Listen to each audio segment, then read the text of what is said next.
On your Friday episode of Locked On Raptors, the Toronto Raptors face the media after their miserable end-of-season loss to the Bulls in the plane. We'll dig into the big takeaways from what the guys had to say. We'll talk about Fred VanVleet in particular, his thoughts on the team's need for a new identity and how that might come about. Scottie Barnes, what's going on there with the summer to come for him? What will his role look like next year? Plus, Pascal Siakam's just got to be a Raptors lifer. I'm ready to say it now. We'll get into all of it coming up in just a second here. Thanks for hanging. You are Locked On Raptors, your daily Toronto Raptors podcast, part of the Locked On Podcast Network, your team every day. Hey, what's going on? Welcome to episode number 1381 of Locked On Raptors for Friday, April the 14th. I'm your host, Sean Woodley. I've been covering the Toronto Raptors now for 9 seasons on various platforms. You can find all of my work over on Twitter at WoodleySean. You can follow, subscribe to, rate, and review the show for free on your favorite podcast apps. You can follow us on Instagram as well. Of course, we are on YouTube. Please go hit the big red subscribe button over there to support the show. And a huge shout out, I never do this, but a huge shout out to all of our everyday listeners of the podcast. If you are an everyday listener of the pod, I'm curious, drop in the comments, just say, hey, I'm an everydayer, and then I will know that you are my best friend. So thank you very much for tuning into the show every day and making us your first listen.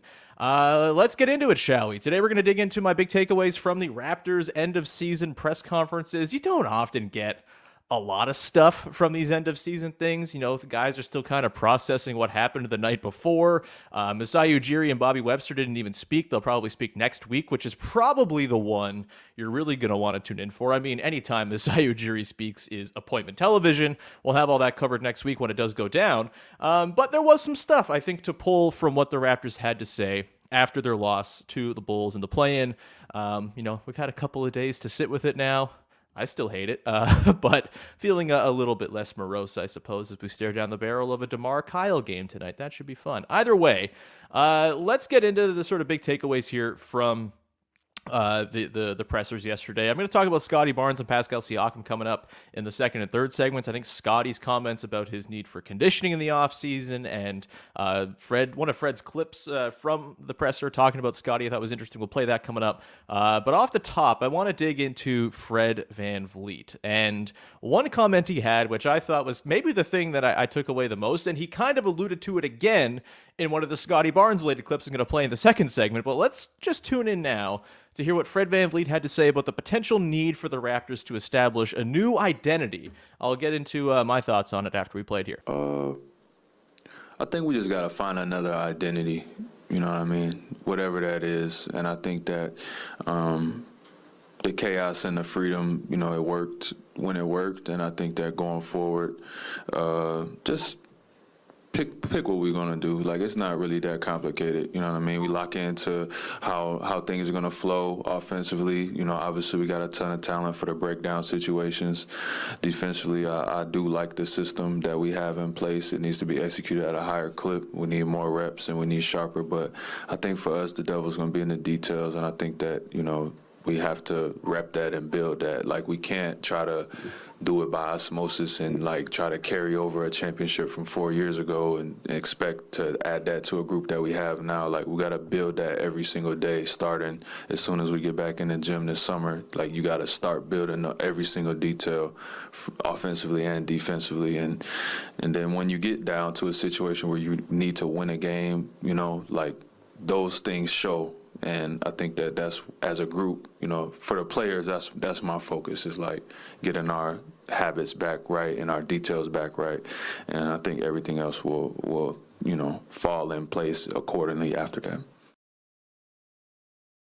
Habits and details. I think this is a really interesting, everything Fred VanVleet says is interesting because he's one of the best quotes in the recent history of the NBA. But I think this one really stood out. And again, we'll get to another clip later on where he talked about Scottie Barnes and the sort of need for a regimented sort of just a clarity on who's got roles, what is the team doing, whose job is what. And this all goes back to the whole Nick Nurse thing, right? as much as I don't think you can blame Nick Nurse necessarily for the all over the place nature of the roster, the lack of depth, obviously the positional issues they had at the start of the season with no Jakob Poeltl and trying to make it work without the position that has historically been like the anchor position for basically every successful basketball team for the last 75 to 100 years. That stuff that wasn't on Nurse, right? That's the front office for, I think, incorrectly betting that they were going to get the internal development that they wanted to see from Precious Achiuwa and even to some extent Scottie Barnes and on down the line. I think this is where I think a lot about Dwayne Casey when I think about Nick Nurse, because these two dudes are total polar opposites in the way they operated, right? Dwayne Casey's whole thing was habits, culture, pound the rock. He literally had a boulder in his office to pound the rock, do the thing over and over every day, build those habits. And as Fred VanVleet said, when those habits are established, that's what you can lean back on when things get dire late in games. And I think, as much as we saw, I think there was a predictable element to the team in some regards. Once they established their starting five, that was given tons of room to go and play together and get reps. And hey, lo and behold, the reps paid off, and that starting five was one of the best in the NBA after the trade deadline.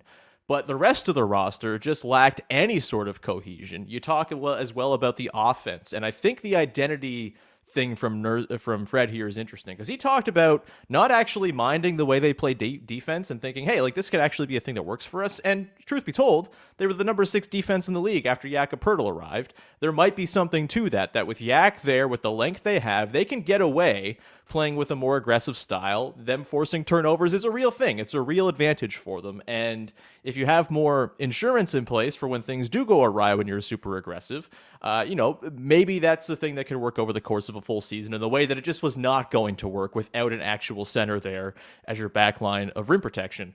So I think it's the offense, really, that Fred VanVleet is kind of pointing to when it comes to identity. And there's all this conversation about playing free and, the read and react offense that Nick Nurse has operated with.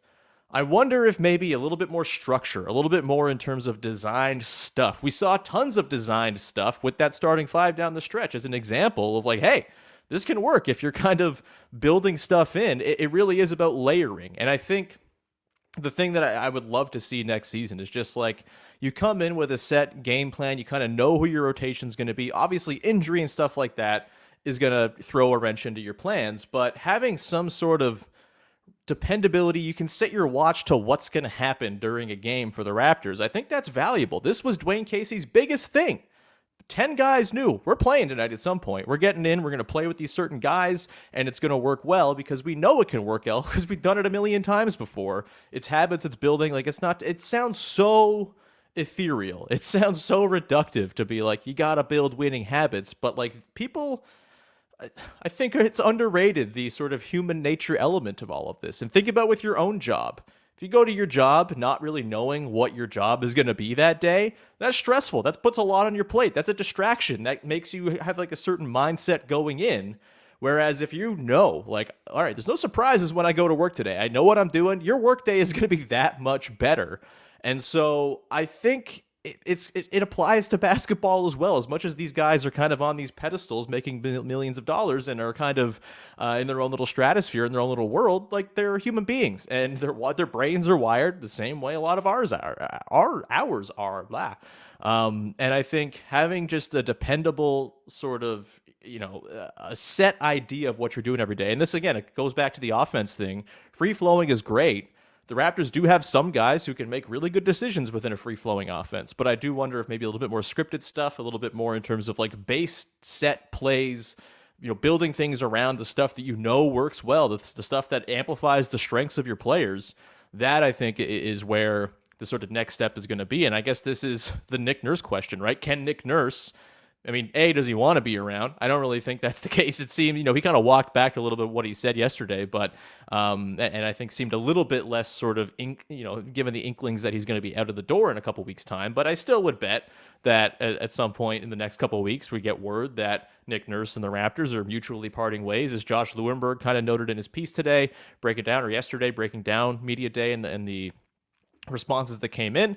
I think it's a very real chance that the Nick Nurse thing is done, and who the next coach is, yeah, you want to have X's and O's acumen. Yeah, you want to have, all of these different qualities that coaches have. But the biggest thing is, like, to me at least, I think this season has kind of taught me that chemistry, cohesion, kind of knowing and being on the same, all pulling the same direction, paddling all at once, all of that stuff. Like, in the NBA, where every team is pretty talented, the stuff that is going to put you over the top is the sort of unknown. It's everyone's got the same stats. Everybody knows that threes are good, rim shots are good, long twos are bad, and everyone's got the talent to execute. A lot of teams do, at least outside of maybe 4 or 5. It's going to come down to the cohesion. It's going to come down to continuity. And it's interesting that a team that came into the season with, like, I think the highest continuity rating of any team per John Schumann's NBA.com stat, like 94% of their minutes were returning. It's wild how little that seemed to matter, because they could just never get it back to sort of they could never incorporate guys all at the same time. Injury, obviously, early on to Pascal Siakam threw a huge wrench into the plans, but I think, Fred's comments here about the identity and the need for some sort of set idea of what's going to happen every day, they carry a lot of weight to me. And I think that is going to be ultimately, if it does come down to Nick Nurse having to sell himself to the front office to say, hey, like, I'm still the guy for this job if it does come to that, which I don't think it will, but if it does, I think the big sell job is, how do you establish that sort of culture from day one? How do you set up those habits? How do you build over the course of 82 games to become something better than you were by the time it all comes and wraps up in April, and hopefully later than that? It's a fascinating one, but I think the identity thing from Fred is really fascinating. We're going to come back on the other side and get to Scottie Barnes. Fred also had some comments about Scottie I want to get to. Look, I'm just going to play Fred quotes because Fred quotes are the best quotes to talk about on the show, so we'll get to those coming up. We'll also talk about Pascal Siakam and his comments about loving Toronto, wanting to be here, all that good stuff in just a sec. Before we do that, however, got to tell you about our friends over at Nissan, who, as usual, are bringing you the Nissan Ariya Electric Player of the Week. And look, it's hard to come up with an electric player of a week in a week that included a couple of nothing games over the weekend to close the season, and then an embarrassing play-in loss. But we'll go Pascal Siakam here. Yes, he missed the free throws at the end of the game, but he embodies all the stuff that the 2023 all-electric Nissan Ariya embodies. That playing performance, 32, 9, and 6, really impressive. He was full, brilliantly fierce and electric and fiercely elegant while he was out there carving up the Bulls. It's a damn shame those free throws did not match, but otherwise, Pascal Siakam's game very much lived up to all of the qualities that you'll find in the 2023 Nissan Ariya. The 2023 Nissan Ariya packs pin you to your seat power and premium intelligence all-in-one EV. The all-new, all-electric 2023 Nissan Ariya, the EV for people who love to drive. Shop now at nissanusa.com. All right, rolling on here with your end-of-week episode, kind of putting a bow on the end of the season. We'll get into season review next week. We'll be talking player reviews, digging into, player by player, what was good, what was bad, what's the future for all these guys, the way we kind of close out every season. Draft stuff is on tap soon as well. Also, a reminder, Ranking Every Raptor, my old column at Raptors HQ, is going video, baby, pivoting to video, and I'll be counting down every player in Toronto Raptors history by their quality and contributions to the franchise, and I look forward to it. It's going to be a fun little video series that'll live on YouTube, so please subscribe, get the playlist notifications, all that stuff when new episodes go up. I'm very, very excited to bring Ranking Every Raptor back. So much LaMarc Baker talk in the next week or two here as I figure out the exact rollout schedule, but keep an eye out. That's coming. Anyway, let's get to Scottie Barnes, shall we? So Scottie Barnes spoke, as did all the players of note, after the season ended yesterday. And I think the thing that really stood out to me was his talk about conditioning and his need to really ratchet that part of his game up this offseason. I think it's conditioning is important, as it turns out. And for a guy like Scottie Barnes, who, when he can take over and kind of go full bore, we know just how bloody dominant he can be. He can take over a game on a whim just because that's what Scottie Barnes can do. He's physically imposing. He's got that touch around the basket. He can read the game like anybody. Like, he's a really, really talented dude. But my hang up with sort of the idea of just giving him the keys to the team and having him run with them and sort of turning it all over to make this a Scottie-centric operation has been the waxing and waning effort. And maybe we got a clue as to why that was and why the fourth quarter outbursts were not extended to first, second, and third quarter outbursts all the time this season. And conditioning would make a lot of sense. Scottie exerts a lot of energy when he's doing his thing. And I think like anybody, when you're young, when you're kind of getting into the league, conditioning is a thing you got to sort of figure out. It's tough, right? You come out of pandemic years, which Scottie Barnes did, was in school during time where they're like shortened college seasons, all that stuff. He's played a lot of basketball now in the last couple of seasons. And, I'm not surprised that conditioning is one of the things he's kind of pinpointed as a thing to work on here.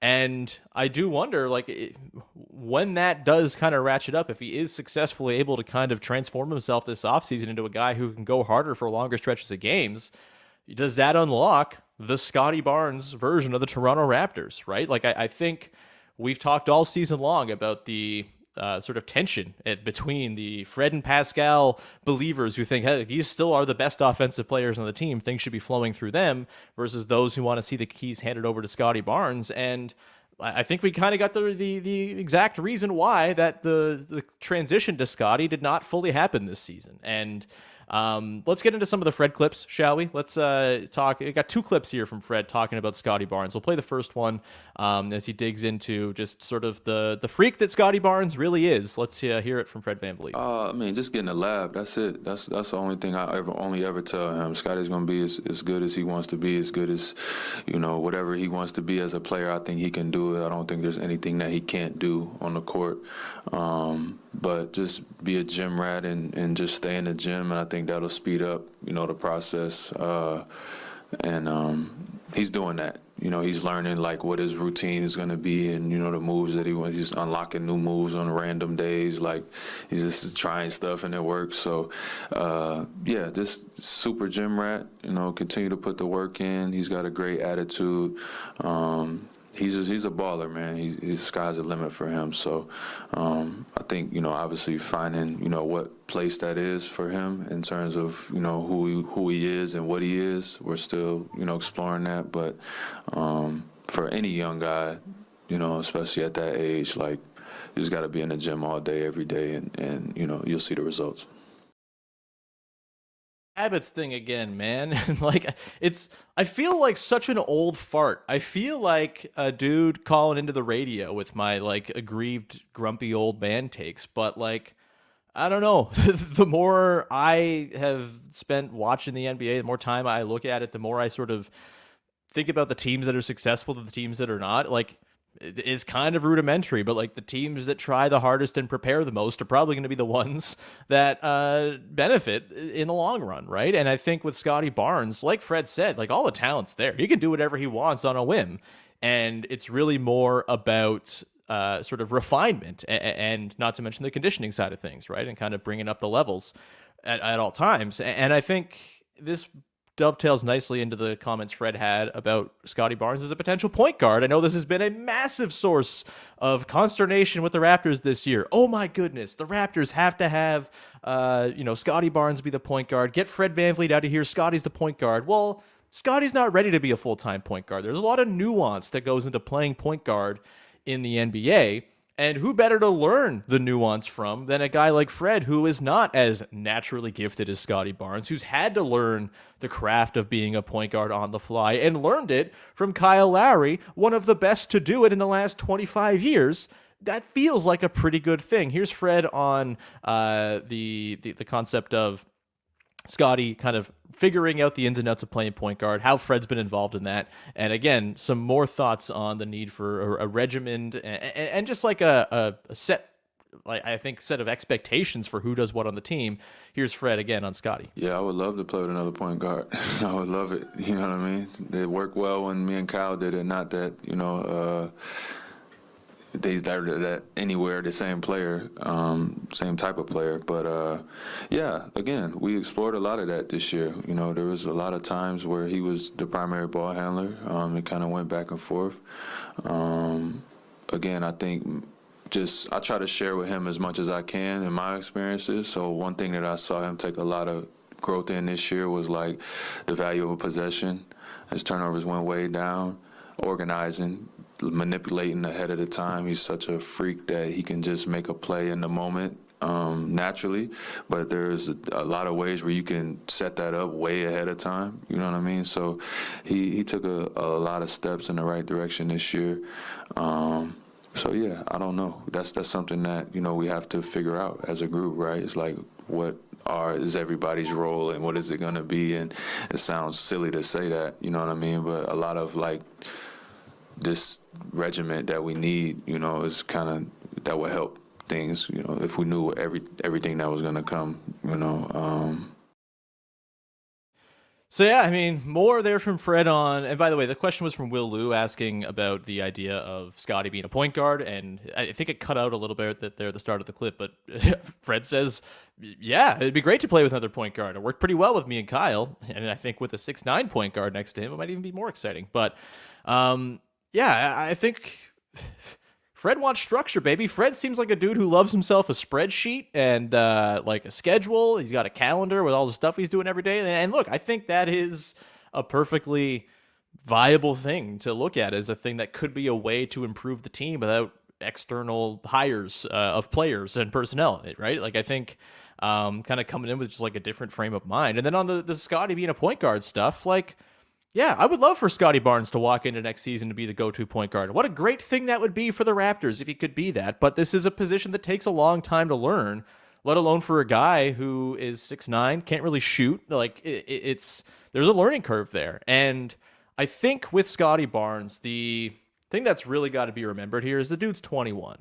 And as much as there have been some stars who have come into the league lately and kind of taken over immediately, John Morant, Luka Doncic come to mind, there are plenty of other guys for whom it takes a long time. Think about Jason Tatum. Like, Jason Tatum, yes, he had like a meteoric start to his career. I think he made the conference finals as a rookie on that busted Celtics team. But I think I think Kyrie was on it, or that was the year before Kyrie, the Isaiah Thomas year, whatever it was. Like there was some stuff going on in Boston. Anyway, Jason Tatum's taken a long time to evolve into the player he's become. He was not much of a playmaker. He was pretty inefficient by like first guy standards, all of that. These things take time, and oftentimes you're not going to see these guys really round into full, complete form until year 5, 6, 7, 8. Like that, this is what happens. This is the growing curve and the reality of the NBA. It's nice if you can walk in and be amazing and be a championship contending type player from the jump, but like that's reserved for a very select few players. And a lot of it is growth and development. And I think with Scottie, you combine another summer of sort of figuring out the ins and outs of the point guard position, using the intel that Fred passes along, combined with his sort of preternatural ability. Like, I think it's there. Obviously, the shooting has to come along for him to be a true threat from the point guard spot in the sort of vein of a lot of point guards. And the most effective ones are ones who can pull up off the bounce. But obviously Scottie's 6'9" stature and the way he can kind of bully himself to the rim is a counter that a lot of 6'1" point guards who can shoot don't have. So I just think it's refinement, it's time, it's patience. And this is why I'm fully on board with keeping Pascal and Fred as the sort of two guys to steward this team until Scottie Barnes is ready to take the reins. It could be as early as next year, and then all of a sudden you have a beautiful, ready-made set of co-captains to go in with Scottie Barnes if he's going to become your best player, or the guy who things flow through the most. Like, Scottie and Pascal can be solutions in that. And I think, Fred and Pascal can be that. And I think it's just patience, right? Like, no one likes patience in the NBA, but if you wait long enough, things usually will sort of tick up when it comes to player development and this type of stuff. And so I thought it was interesting from Fred. And again, going back to the sort of habits and, you know, regimen and role thing, I think that's a big thing. And that was the thing they struggled with this year, right? Was what's everybody's role? Is Scottie Barnes taking the thing over? Like, I think that was a miss from the start of the season. It should have been established. Scottie, here's what your job is on the team. Here's how it's going to work, and here's how it's all going to flow. And it kind of never felt like it was established. Who was the top priority? Who was the head of the snake? All that stuff. Like, that stuff matters over the course of 82 games when you're playing every night, and there's not a lot of time to prepare. Like, if you do the preparation beforehand, each night becomes a lot easier. We're going to come back on the other side, talk about Pascal Siakam, who I love the dude. We're going to talk about him in just a second here. Before we do that, however, got to tell you about our friends over at Built Bar. Looking for a delicious snack, but don't want all the sugar and calories? Then you got to try the best tasting protein bar in the game. It's Built, baby. You got to try it. If you're like me, you want to make a healthier snack choices, I'm really trying. I've been exercising the last couple weeks. I've been biking in this nice weather, trying to eat less like a goblin, and Built Bars are a great way for me to scratch that itch when I really want something nasty. It's midnight and I'm snacky. Built Bar, and get that peanut butter brownie or whatever other flavor you might want, and that can be the thing that fills the hole at the time where I am looking to be at my worst when it comes to my eating habits. I'm not sure how they do it, but they managed to pull it off, making it taste like a candy bar while maintaining amazing macros. Love them macros, right? 130 calories, 4 grams of sugar, whopping 17 grams of protein in your average bar. That is what you're talking about, baby. Now you can also go to Walmart today and get yourself a box. If you're in the States, you can also go to Sam's Club, but we don't got that up here no more. Either way, one way or another, Walmart or Sam's Club, the Walton family has you covered with Built Bars. You can pick up a 4-bar box of cookies and cream, double chocolate, or coconut puff. Just go to the pharmacy section at Walmart today and pick them up. You can also go to Built.com and peruse all the different flavors. Built, go check them out. They are the best tasting protein bar around. All right, let's round out the show here with some quick thoughts on Pascal Siakam, who spoke yesterday as well. And for me, I'm ready for a lot of stuff this offseason. I could see all sorts of things going down, front office, coaching, player personnel. Like, I think anything should probably be on the table for this team, except I don't think you can move on from Pascal Siakam. Not right now. And yesterday he spoke. He was asked about the possibility of an extension this offseason. Of course, the extension is looming. He'll be extension eligible. If he doesn't make All-NBA, it'll be a lesser max as well. And it doesn't seem, just based on the sort of reading other people's All-NBA, some voters, some not, doesn't seem like Pascal's popping up on a lot of them. I think his case is actually kind of all right compared to what I thought it might be. I think the record will probably be what does him in there. But either way, the extension this summer is going to be a thing. And he was asked about it, and he said, quote, "It's something we haven't really talked about. I don't know what's going to happen. This is the most I've been anywhere outside of Cameroon. It feels like home. I would love to be in Toronto long term. It's part of who I am as a person." And I mean, it's not often you get a 2-time All-NBA player, 2-time All-Star, just declaring that they want to be in your city and be on your team with a year left on his contract, by the way. For a lot of other stars, you get to this 1-year out window and things get pretty dicey. Things get hairy. It's unsure. Like, is this guy going to be around? Everything to me points towards Pascal being back, probably getting paid this offseason. Maybe there's some sort of trade down the line, but I think you'd sign him now and figure that part out later. And I just don't think you can move on easily from guys who are as good as Pascal. And again, I know I've said it a million times. The everyday listeners will know. I've said it a million times. Pascal is not a best player on a championship team type of player. That's fine. Just because you don't have the number 1 guy just doesn't mean you just ship off the number 2 guy because the number 1's not there yet. As it turns out, they have Scottie Barnes on the roster. And if you believe Scottie Barnes can be the type of player that everybody around Scottie Barnes seems to think he can be, then you should be all right with waiting this out for Pascal and Scottie to have Pascal's late prime and Scottie's early prime overlap. I still think that's the best and fastest way for this Raptors team to get to contention, barring some superstar trade falling from the sky into their laps. That is their best path here. And look, man, there are 186 players in the history of the NBA who have multiple All-NBA selections. You have one of them in his prime, saying he loves your city, saying he wants to be here, who you have the option to give a whole bunch of money to this offseason to keep around. You don't just move on from guys like that because you had a 500 season. You just don't. And I think it's bad business to just look at the first blush of, how do we fix this? Oh, well, let's trade the good players. I don't know about that. I would much rather try to build from where you are, using the good players you have, complementing them better, developing young players, and banking on Scottie Barnes. If Scottie Barnes were not on the roster, I'd maybe have a different view on this. There would be a clear ceiling on what this team can be. But guess what? Scottie Barnes is on the roster, so I don't feel that way. And it might take time. It might take 2-3 more years. But guess what? Pascal Siakam's not going to get any worse in the next couple years. Yes, he's going to be on the wrong side of 30, quote unquote, coming up. But like, he's not the type of player, in my estimation, who's going to have a severe aging curve. He's athletic. He's been durable over his career. He's had a couple injuries here and there, but nothing recurring, nothing chronic. And his whole game is built on craft and touch. And as he becomes, I think he's going to become a better three-point shooter. We saw the flashes this year. He's been good from the corners. He was good on catch and shoots after the Yak trade. I feel like that's still coming for his game. And I think, sorry, my Siri just talked to me in my phone, in my ears while I was recording and scared the hell out of me. Regardless, I think, I think Pascal is not the type of guy you just move on from for futures. You set yourself back years by moving on from a player like that for futures. And it just also looking at the landscape of trades, I don't see a really viable pathway to one. I know people are throwing out Portland and all of that. Like, what do you want from the Portland Trailblazers poo-poo platter of players? Yes, Shaedon Sharpe is nice, great. I don't want Yusuf Nurkic. They have no use for him. Anfernee Simons, great player. You want to talk about defensive issues? Like, hello, Anfernee Simons is a walking defensive issue.